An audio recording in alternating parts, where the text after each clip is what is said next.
আমরা দেখেছি মুখ্যমন্ত্রী তিনি নির্দেশ দিয়েছেন যেভাবে বাজারে অগ্নিমূল্য হচ্ছে, মধ্যবিত্তের পকেটে ছ্যাঁকা লাগছে সে ব্যবস্থা করতে দেখতে, এবং তারপর আমরা দেখেছি যে টাস্ক ফোর্স এবং এনফোর্সমেন্ট ব্রাঞ্চ তারা বিভিন্ন মার্কেটে গিয়ে পরিদর্শন করছেন। তবে আজ একটি অন্য ছবি ধরা পড়েছে। এবার সবজি বেচলেন জেলা শাসক সভাধিপতি, সুলভ মূল্যে সবজি বেচলেন, সেই ছবিটাকে আপনাদেরকে দেখায়।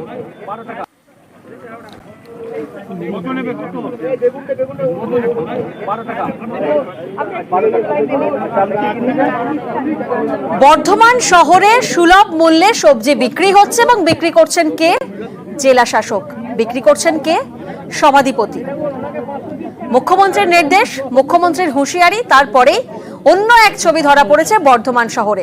গতকাল আমরা দেখেছিলাম বীরভূম, দুর্গাপুর বিভিন্ন জায়গায় টাস্ক ফোর্সের সদস্যরা, এনফোর্সমেন্ট ব্রাঞ্চের সদস্যরা তারা বিভিন্ন সবজি মার্কেট পরিদর্শন করেন, এবং আজও আমরা দেখেছি কলকাতাতেও বিভিন্ন বাজারে টাস্ক ফোর্সের সদস্যরা ঘুরে দেখেন, পরিদর্শন করেন।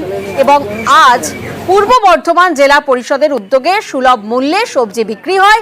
সেই সবজি বিক্রি করেন জেলা শাসক, সেই সবজি বিক্রি করেন সভাধিপতি।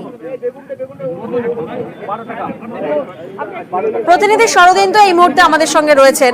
শরদিন্দু, যে ছবি আমরা দেখছি, লোকমঞ্চের সামনে সবজি বিক্রি করছেন প্রশাসনিক কর্তারা, এলাকাবাসীরা তারা কতটা আশ্বস্ত? এবার তাহলে সবজি কম দামে পাওয়া যাবে তো? একদমই, এবং তারা বাসিন্দারা বলছেন, তারা দেখলেন যে খোদ জেলা শাসক নিজে এবং জেলা পরিষদের সভাধিপতি তারা ক্রেতার ভূমিকায়, বিক্রেতার ভূমিকায় একেবারে পসরা সাজিয়ে রয়েছেন। আলু পটল থেকে শুরু করে ঢেঁড়স উচ্ছে সবকিছুর পসরা সাজিয়েছেন তারা, এবং তারাই ক্রেতাদের হাতে, শহরবাসীর হাতে তারা সেই সব সামগ্রী তুলে দিচ্ছেন, এবং অনেক কম দামেই পাওয়া যাচ্ছে। আলু যেখানে 35 টাকা কেজি সেখানে 25 টাকায় আলু পাওয়া যাচ্ছে, পেঁয়াজও যেখানে 40 টাকা ছুঁই সেখানে 20 টাকা কেজি পেঁয়াজ পাওয়া যাচ্ছে। স্বাভাবিকভাবেই বাসিন্দারা খুশি প্রশাসনের এই ধরনের উদ্যোগে, এবং তারা বলছেন যে যারা মধ্যস্বত্বভোগী আছে এবং তাদেরকে চিহ্নিত করা হোক, যারা দাম বাড়াচ্ছে, দাম বাড়ানোর খেলায় মেতেছে।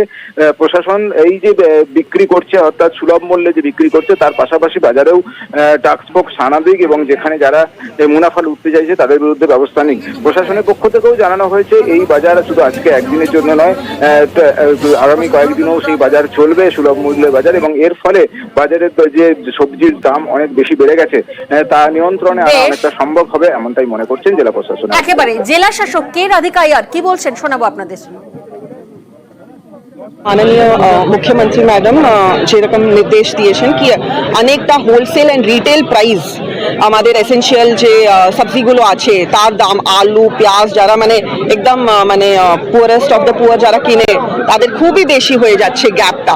তো সেটা কম করার জন্য আমরা জেলা পরিষদ থেকে সভাধিপতি সাহেব আর আমাদের অনেক যে কর্মাধ্যক্ষ ম্যাডাম আছেন অনেক, সো ওরা সব উদ্যোগ নিয়েছে, সেটাতে আমরা খুবই কম টাকায় বিক্রি করছি। আজকে প্রথম দিন আছে, স্টার্টিং ফ্রম টুমরো আমরা 6টা জায়গাতে সুফল বাংলা উইথ মোবাইল সুফল বাংলা করছি। কালনা, কাটওয়া, পূর্বস্থলী, ভাতার অ্যান্ড বর্ধমান, গলসি। প্রশাসনিক কর্তারা সবজি বিক্রি করছেন এবং সেই সবজি সুলভ মূল্যে কিনছেন ক্রেতারা। এই উদ্যোগকে কিভাবে দেখছেন তারা শোনাবো আপনাদের। বাজার করেছি, কিরকম দাম? দাম অনেকটাই সস্তা, প্রায় অর্ধেক দাম। এটা এরকম চললে ভালো হবে, বাজারে নর্মাল আসার আগে পর্যন্ত চললে ভালো হয়। উদ্যোগটা অবশ্যই ভালো, সেটা মাঝখানে একটা চ্যানেল আছে যারা মাঝখানে পয়সা খাচ্ছে, অবশ্যই দেখা উচিত। তা নইলে দেখবে এটাকে, মাঝখানে তো প্রশাসনই আছে দেখবার মতো।